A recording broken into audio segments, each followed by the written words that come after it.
আনকিযু আনফুসাকুম মিনান নার, তোমরা নিজেদেরকে আগুন থেকে রক্ষা করো। ইয়া মা'শারা বানি আব্দি মানাফ, ইয়া মা'শারা বানি কাব ইবনে লুআই, আনকিযু আনফুসাকুম মিনান নার। ও বনু আব্দি মানাফ, ও বনু কাব ইবনে লুআই সম্প্রদায়, তোমরা নিজেদেরকে আগুন থেকে রক্ষা করো। এবার নবী তার প্রিয় চাচা আব্বাস রাদিয়াল্লাহু তাআলা আনহু নাম ধরে বললেন, ইয়া আব্বাস ইবনে আব্দুল মুত্তালিব, ও আব্দুল মুত্তালিবের সন্তান আব্বাস, আনকিজ নাফসাকা মিনান নার, চাচা আপনি নিজেকে আগুন থেকে রক্ষা করেন। লা আমলিকু লাকা মিনাল্লাহি শাইআ, আমি কিন্তু আল্লাহর কাছে আপনাকে কোনো উপকার করতে পারবো না যদি নিজে নিজেকে আগুন থেকে না বাঁচান। আল্লাহর উপরে ঈমান যদি না আনেন আমি কোনো উপকারে আসবো না। চাচাকে বললেন। এবার নিজের মেয়ে ফাতেমাকে বললেন, ইয়া ফাতিমা বিনতা মুহাম্মাদিন সাল্লাল্লাহু আলাইহি ওয়াসাল্লাম, ও মুহাম্মদের সন্তান ফাতেমা, আনকিজি নাফসাকি মিনান নার। ফাতেমা, তোমার বাবা মুহাম্মদ ঠিক আছে, তুমি আমার সন্তান ফাতেমা, নিজেকে আগুন থেকে বাঁচাও। লা আমলিকু লাকি মিনাল্লাহি শাইআ, আমি কিন্তু কোনো কাজে আসবো না তোমার, যদি তুমি নিজেকে সংশোধন করে না যাও আমি কিন্তু কাজে আসবো না। নবীজি সতর্ক বার্তা দিয়ে দিলেন নিকট আত্মীয়দেরকে। আবু লাহাব দাঁড়ায় গেছে, মেজাজ খারাপ হয়ে গেছে। فقال أبو لهب تبا لك سائر اليوم ألهذا جمعتنا। আবু লাহাব দাঁড়িয়ে বলল, মুহাম্মদ তোমার পুরাটা দিন ধ্বংস হোক, তুমি কি এই কারণে আমাদেরকে একত্রিত করেছো? বলি নাউজুবিল্লাহ। এই যে বলছে তোমার পুরাটা দিন ধ্বংস হোক, তাব্বান লাকা, আল্লাহ ঠিক তার ভাষায় কোরআনের সূরা নাজিল করে দিলেন, আমার নবী ধ্বংস হবে না। তাব্বাত ইয়াদা আবি লাহাবি ওয়া তাব, আল্লাহ তাআলা জানায়া দিলেন আবু লাহাবের দুই হাত ধ্বংস, সে নিজেও ধ্বংস, ডাবল ধ্বংস। হ্যাঁ, আমার নবীকে সে বলছে তাব্বা, আল্লাহ তার ভাষায় বলে দিলেন তাব্বাত ইয়াদা আবি লাহাব, আবু লাহাবের দুই হাত ধ্বংস। হাত দ্বারা উদ্দেশ্য ব্যক্তি আবু লাহাব। আরবরা অঙ্গ দ্বারা পুরা মানুষটাকে উদ্দেশ্য নিত, এই জন্য আল্লাহ তাআলা প্রথমে অঙ্গের কথা বলে বললেন তাব্বা, তুই নিজেও ধ্বংস, তোর দুই হাত ধ্বংস, তুইও ধ্বংস। আল্লাহ তাআলা আয়াত নাজিল করে দিলেন, সূরা নাজিল করে দিলেন, তাব্বাত ইয়াদা আবি লাহাবিউ ওয়া তাব। তাব্বাত এটার অর্থ হলো খবা, খাসিরা, হালাকা, ধ্বংস হওয়া। মূল হলো তাবাব। আল্লাহ পবিত্র কোরআনে বলেছেন, ওয়ামা কাইদু ফিরআউনা ইল্লা ফি তাবাব, ফেরাউনের চক্রান্ত ধ্বংস, নস্যাৎ। তো তাবাব অর্থ ধ্বংস। এই তাব্বাত মানে ধ্বংস হোক আবু লাহাবের দুই হাত, ওয়াতাব সে নিজেও ধ্বংস হোক। আবু লাহাবের পরিচয়, আবু লাহাব হলো আব্দুল মুত্তালিবের 10 পুত্রের এক পুত্র। নবীজির দাদা আব্দুল মুত্তালিব, তার 10 জন পুত্র, এই 10 জন পুত্রের একজন পুত্রের নাম হলো আবু লাহাব। লাহাব মানে হলো লেলিহান, লালিমা যুক্ত, অগ্নি বর্ণ। আবু লাহাব দেখতে ছিল সুন্দর, লাল টকটক, এই জন্য তার নাম আবু লাহাব, অগ্নিস্ফুলিঙ্গের বাবা। তার মূল নাম হলো আব্দুল উজ্জা। আবু লাহাবের মূল নাম কি? আব্দুল উজ্জা, মানে উজ্জা দেবীর গোলাম। আল্লাহ তাআলা তার মূল নাম না বলে কেন আবু লাহাব বললেন, খুব মন দিয়ে বুঝবেন। তার মূল নামের মধ্যে শিরিক আছে। বলেন, মূল নামে কি আছে? এই জন্য শিরিক তাওহীদের বিপরীতে, তাই আল্লাহ ওই শিরকি নামটা এখানে না বলে আল্লাহ আবু লাহাব বলেছে। কারণ আব্দুল উজ্জা এটা হলো তাওহীদের বিপরীত বাক্য, এজন্য আল্লাহ ওই তাওহীদের বিপরীত বাক্যটা কোরআনে না বলে তার লকব আবু লাহাব, অগ্নিস্ফুলিঙ্গের পিতা, এটা আল্লাহ বলেছেন। নবীজির চাচাদেরকে আমরা 3 ভাগে ভাগ করতে পারি, শিখে নিব সবাই। কয় ভাগে? 1 নাম্বার, নবীর চাচাদের মধ্যে কিছু চাচা এমন যারা নবীরে বিশ্বাস করেছে, নবীর পক্ষ হয়ে লড়াই করেছে এবং ইমানের উপর তাদের মৃত্যু হয়েছে, যেমন হযরত হামজা, হযরত আব্বাস রাদিয়াল্লাহু আনহুমা। 2, নবীর চাচাদের মধ্যে কিছু চাচা যারা নবীরে সহযোগিতা করেছে কিন্তু তাওহীদের উপর তারা ছিল না, মৃত্যু হয়েছে তাদের শিরিকের উপরেই, যেমন খাজা আবু তালেব নবীজিরে খুব সহযোগিতা করছে কিন্তু ঈমান নিয়ে মৃত্যুবরণ করতে পারে নাই। 3 নাম্বার, নবীর চাচাদের মধ্যে কিছু চাচা নবুয়ত প্রকাশ পাওয়ার পর থেকে মৃত্যু অবধি নবীর শত্রুতা করেছে, যেমন আবু লাহাব। তাহলে চাচাদেরকে 3 ভাগে ভাগ করলাম। 1, নবীর কথা বিশ্বাস করেছে, ঈমান এনেছে, এই অবস্থায় মৃত্যুবরণ করেছে, হামজা, আব্বাস রাদিয়াল্লাহু আনহুমা। 2, নবীজিরে যথেষ্ট সহযোগিতা করেছে, আদর আপ্যায়ন যত্ন করেছে কিন্তু ঈমান আনে নাই, শিরিকের উপর মৃত্যু হয়েছে, যেমন আবু তালেব। 3, নবুয়তের প্রকাশের পর থেকে মরণ পর্যন্ত নবীর শত্রুতা করেছে এবং ওই অবস্থায় মৃত্যু হয়েছে, যেমন আবু লাহাব। আবু লাহাবের পরিচয় বলতেছিলাম। রাসূল সাল্লাল্লাহু আলাইহি সাল্লামের নবুয়তের প্রকাশের আগ পর্যন্ত আবু লাহাবের সাথে নবীজির সম্পর্ক খুব সুন্দর ছিল। নবী জন্মের পরে আবু লাহাব খুশি হয়ে নিজে মানুষের কাছে গিয়ে সংবাদ দিছে, আমার ভাই আব্দুল্লাহর একটা ছেলে হয়েছে, তার বংশ রক্ষা হবে। এইভাবে খুশিতে সবাইরে সংবাদ দিস। কি করছে? সবাইকে সংবাদ দিছে। এখানে বেদাতীদের একটা আকীদা আছে, এটা আবার আপনারা মুখস্থ রাখবেন। বেদাতীরা বলে যে সোমবারে আবু লাহাবের আযাব কমানো হয়, এটা জাল বর্ণনা। বলেন কি বর্ণনা? হ্যাঁ, একদম জাল বর্ণনা।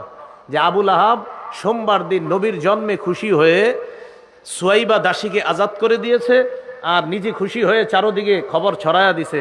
তো বেদাতি যারা আছে তারা বলে নবীর জন্মে খুশি হওয়াতে আবু লাহাবকে সোমবারে আযাব কম দেওয়া হয়। টোটাল মিথ্যা কথা, জাল। এটা প্রথম কথা। হ্যাঁ, এ হলো আবু লাহাব নবীজির জন্মে খুশি হয়েছিলেন, সবাইকে সংবাদ দিয়েছে, সুয়াইবা দাসীকে আজাদ করে দিছে। দ্বিতীয় কথা, রাসূল সাল্লাল্লাহু আলাইহি সাল্লামের শত্রুদের মধ্যে সবচেয়ে নিকটতম শত্রু ছিল আবু লাহাব। নবীজির শত্রু কিন্তু নিকটতম শত্রু, মানে সবচেয়ে কাছের আত্মীয় কে? আবু লাহাব। তৃতীয় কথা, আবু লাহাবের 2 জন ছেলে ছিল, উতবা, উতাইবা। কি নাম ভাই? উতবা, উতাইবা। এই 2 ছেলের সাথে নবীজি তার 2 মেয়েকে বিয়ে দিয়েছিল, রুকাইয়া, উম্মে কুলসুম রাদিয়াল্লাহু আনহুমা। এই 2 জনকে বিয়ে দিয়েছিল। তাহলে একদিক দিয়ে চাচা, আরেক দিক দিয়ে বেয়াই, খুব আন্তরিক সম্পর্ক ছিল। রাসূলুল্লাহ সাল্লাল্লাহু আলাইহি সাল্লামের নবুয়তের প্রকাশ যখন আল্লাহ ঘটাইলেন, ঘটানোর পর তখন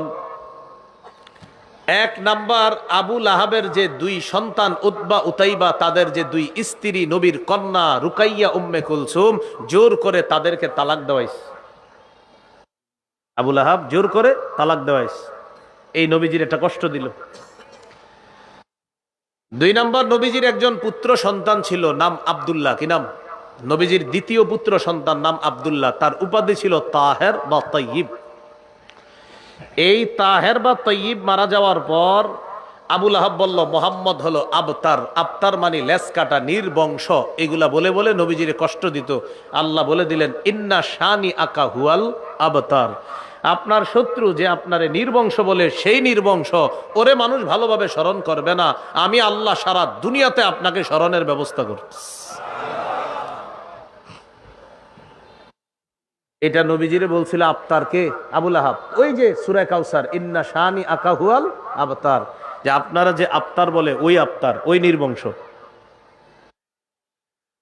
3 নাম্বার, মানে নবুয়ত প্রকাশের পরের ঘটনা এগুলা।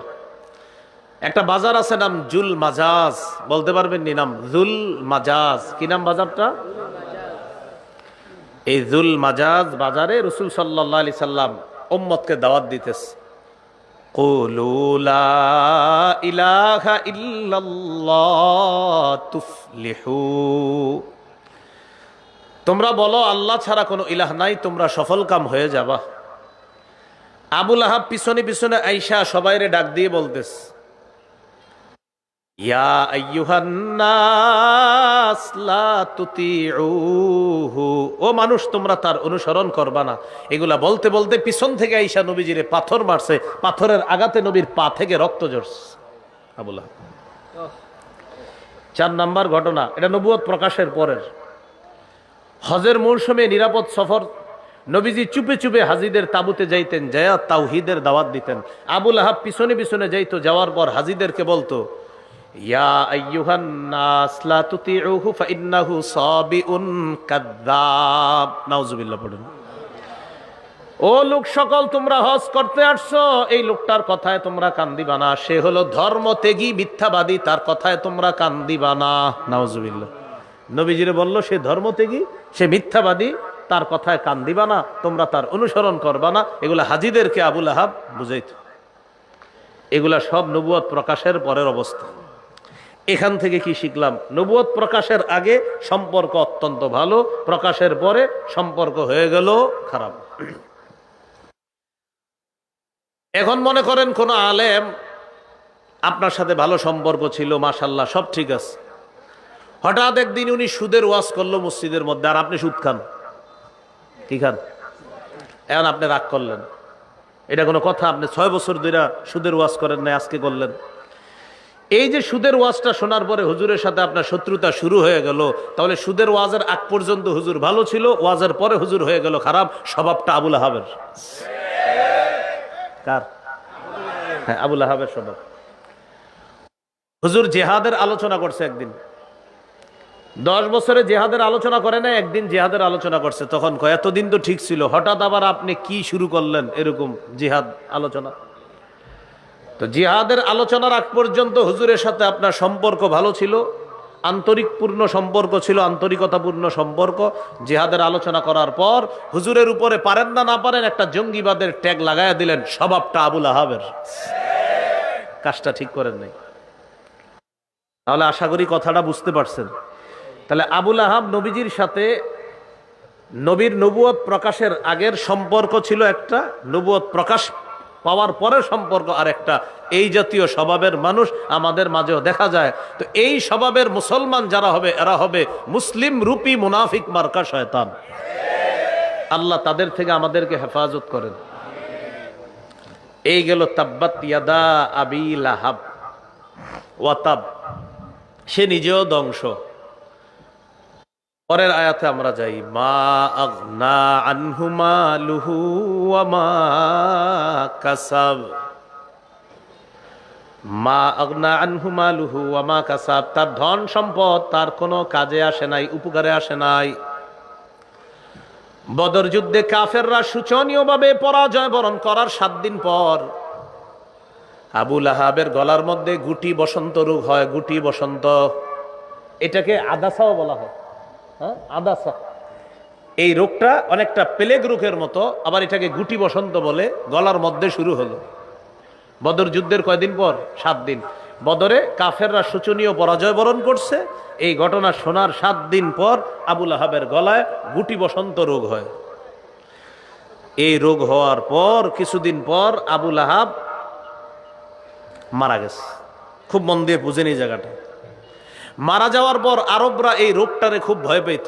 তারা এটাকে মনে করতো এটা ছোঁয়াছে রোগ, এই রোগ আমার গায়েও আসতে পারে। আবু লাহাবের সন্তানরা আবু লাহাবকে ছেড়ে পালিয়ে গেল, যেটা করোনা ভাইরাসের সময় আমরা দেখেছি। কোটিপতি বাবাকে হুজুরদের সামনে রেখে সন্তান পালায় গেছে। কোটিপতি বাবারে রেখে হুজুরের ফোন দিয়ে বলতো, আপনি মরলে মরেন, বাস যাওয়ার হবে, পরে যাওয়ার হবে। কারণ আপনাকে তো একটু দাম টাম নাই, এমনি আপনি করে বিয়ের সময় কাজে লাগে।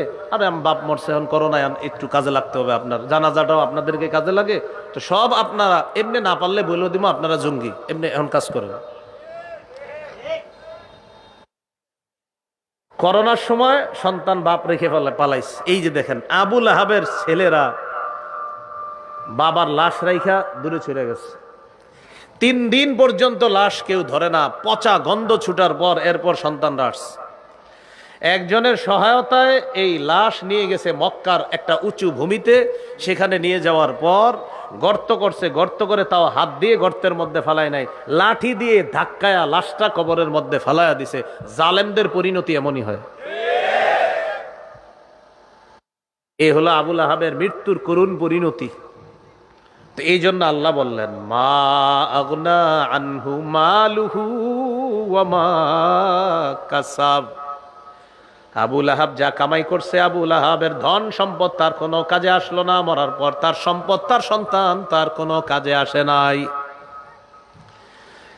আল্লাহ তাআলা বলেন, সায়াসলা নারান যাতা লাহাব, সে চিরেই প্রবেশ করবে এমন আগুনে, যাতা লাহাব, অগ্নিস্ফুলিঙ্গ লেলিহান অগ্নিশিখা যুক্ত আগুনে সে প্রবেশ করবে। ও চিরেই সে প্রবেশ করবে আগুনে, যে আগুন লেলিহান অগ্নিশিখা যুক্ত আগুন, এই আগুনে সে প্রবেশ করবে। এটা হলো 1 থেকে 3 নম্বর আয়াত। এই আয়াতে আল্লাহ তাআলা আবুল আহাব আমাদের নবীরে অভিশাপ দিয়েছিলেন, এই অভিশাপের জবাব আল্লাহ দিস। 4-5 নম্বর আয়াতে আল্লাহ বলেন, ওয়ামরাআতুহু হাম্মালাতাল হাতাব, তার স্ত্রীও আগুনে প্রবেশ করবে। হাম্মালাতাল হাতাব, ইন্ধন বহনকারী স্ত্রী। ইন্ধন বহনকারী স্ত্রী কি বহনকারী? বলেন জ্বালানি। জ্বালানি বহনকারী আবুল আহাবের স্ত্রীও আগুনে প্রবেশ করবে। আবুল আহাবের স্ত্রীর নাম আওরা বা আরওয়া। কি বললাম? আওরা অথবা আরওয়া, তার স্ত্রীর নাম আওরা অথবা আরওয়া বিনতে হারব। আর তার একটা নাম ছিল উম্মে জামিল। তাহলে আওরা বিনতে হারব বলেছেন তার চোখ ছিল একটা টেরা। এই টেরা হওয়ার কারণে, আর টেরাকে আরবিতে বলা হয় আওরা, এই জন্য তাকে আওরা বলা হয়। এটা হলো একটা ব্যাখ্যা। ইবনুল আরবি রহমতুল্লাহ আলাই তাকে বলছে সে হলো আওরা উম্মু কবিশ। সমস্ত খারাপির মূল হলো এই মহিলাটা, আবুল আহাবের স্ত্রী। এই আবুল আহাবের স্ত্রী এলাকায় ঘুরে ঘুরে মানুষের সংসার ভাঙার কাজ করত আর সমাজে অশান্তি সৃষ্টি করত। এই জাতীয় মানুষ এখনো পাবেন। তার কাজ ছিল এলাকায় ঘুরে ঘুরে মানুষের সংসার ভাঙা। আর আরবরা সংসার ভাঙে যে তাকে বলতো হাম্মালাতুল হাতব। আরবরা সংসার ভাঙতো যে তাকে বলতো হাম্মালাতুল হাতব।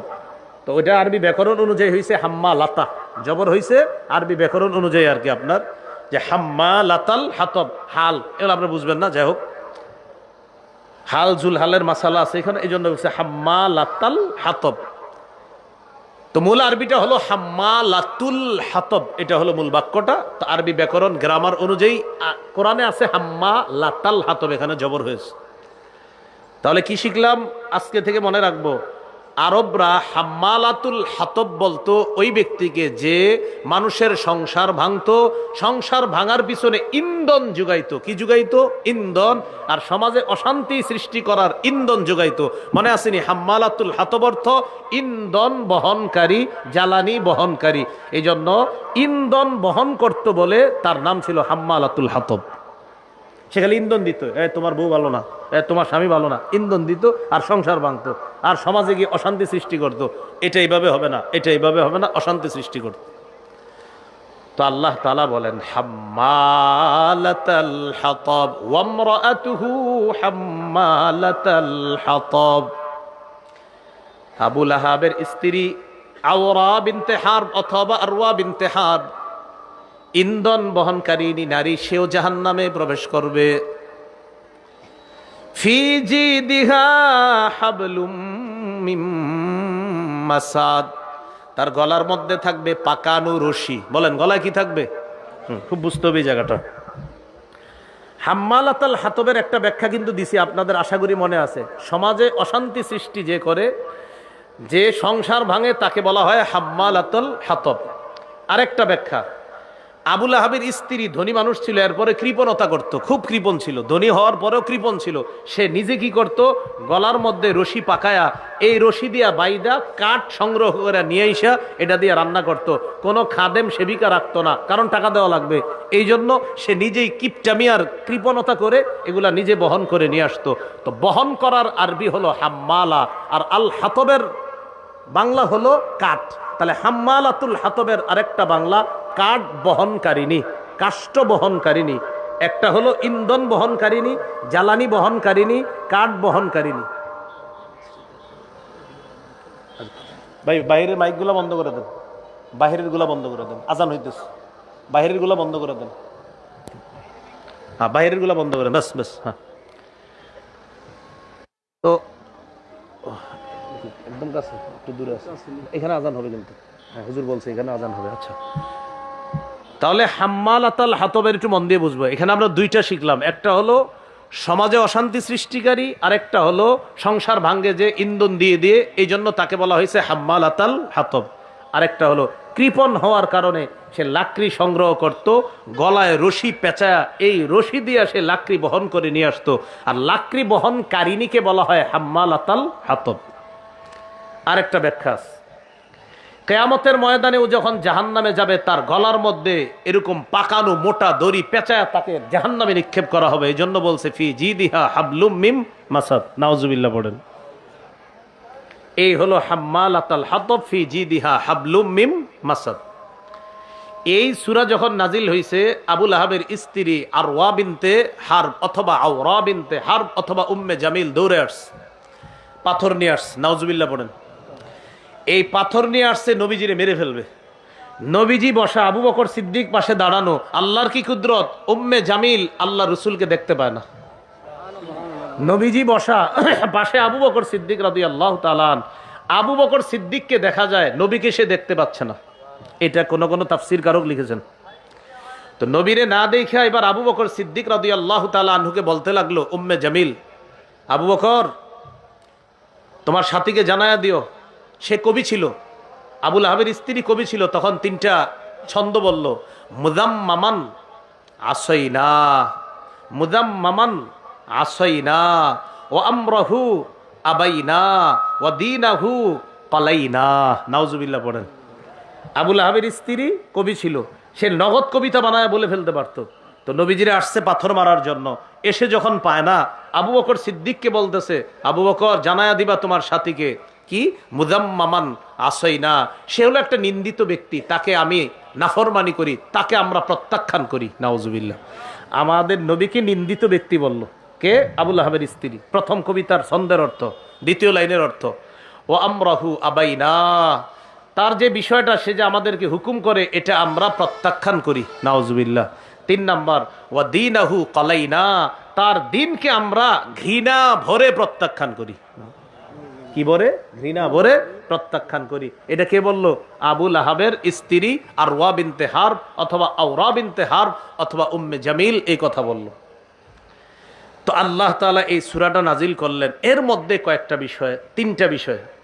দাওয়াত দিতে গেলেন নবীজি, প্রথম বিষয়। দ্বিতীয় বিষয়, দাওয়াতের আগে নবীজিরে খুব মহব্বত করত, কিন্তু দাওয়াত, হকের দাওয়াত দেওয়ার সাথে সাথে আবুল আহাব ঘৃণা প্রকাশ করলো, এটা দ্বিতীয় বিষয়। 3 নাম্বার বিষয়, আবুল আহাবের স্ত্রী রাসূল সাল্লাল্লাহু আলাইহি সাল্লামের বিরোধিতা করার কারণে আল্লাহ তাআলা তাকেও ধ্বংস করেছেন। এই 3টা বিষয় এই সূরায় ফুটে উঠেছে। যদিও একটা হলো শানে নুজুল আর 2টা হলো মূল বিষয়। এখান থেকে আমাদের শিক্ষা হলো, আমরা যখন দাওয়াতের কাজ করব, কিছু মানুষ থাকবে যারা আপনারে আমাকে মুখের উপরে অপমান করতে পারে, মিথ্যাবাদী বলতে পারে, এরকম মাইক ছিঁড়ে দিতে পারে, এরকম বলতে পারে, বয়ান অন্যটা করতে পারেন না, এটা করবেন না। এই ঘটনা কিন্তু দেখা যাইতেছে। বাকি আমাদের ভাগ্য এমন, এক তাগুত ছাইরা বারবার আরেক তাগুত ধরি, এই জন্য ভাগ্যটা এত সুন্দর করে পরিবর্তন হচ্ছে না এখনো। এই জন্য এক তাগুতের পরিবর্তে আরেক তাগুত ঝরা যাবে না।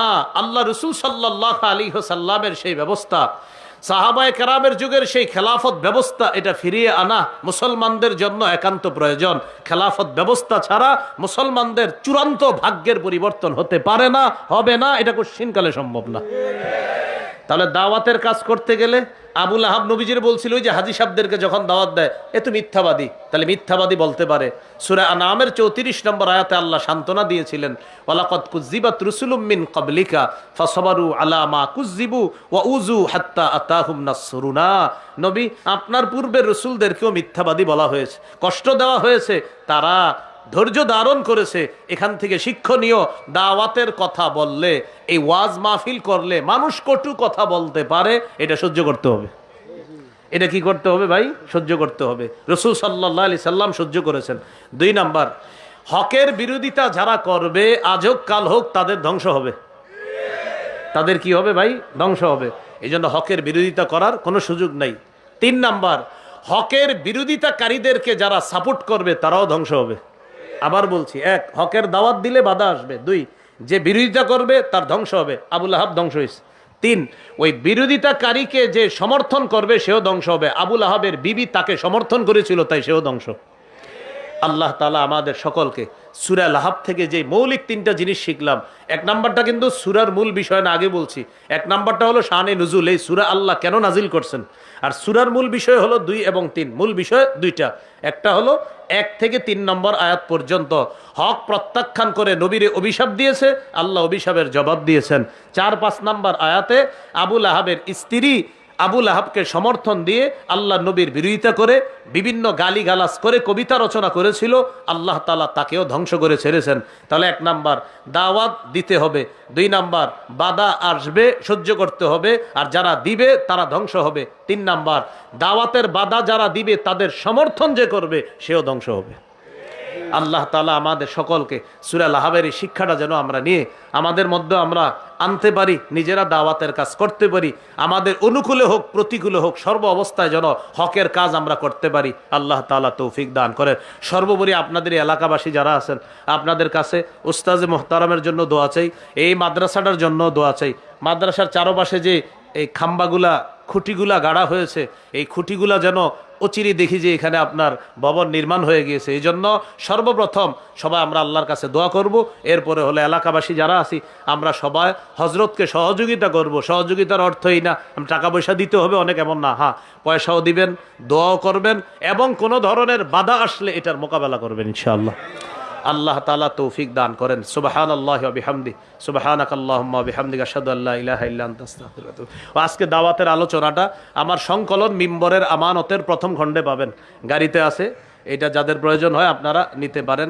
1 থেকে 6 খণ্ড কিতাব আছে, ওরা নিয়ে এসেছে বলছে বলার জন্য। প্রথম খণ্ড সন্তানের 64টা অধিকার, দ্বিতীয় খণ্ড শিরিক বেদাত কুফর তাওহীদ, তৃতীয় খণ্ড হালাল হারাম, চতুর্থ খণ্ড স্বামী স্ত্রীর অধিকার, পঞ্চম খণ্ড লা ইলাহা ইল্লাল্লাহর ব্যাখ্যা, ষষ্ঠ খণ্ড নামাজ সম্পর্কে আলোচনা। যাদের প্রয়োজন হয় গাড়ির কাচ না ভেঙে গাড়ি থেকে সংগ্রহ করতে পারে না। আসসালামু আলাইকুম। এখন আজান হবে।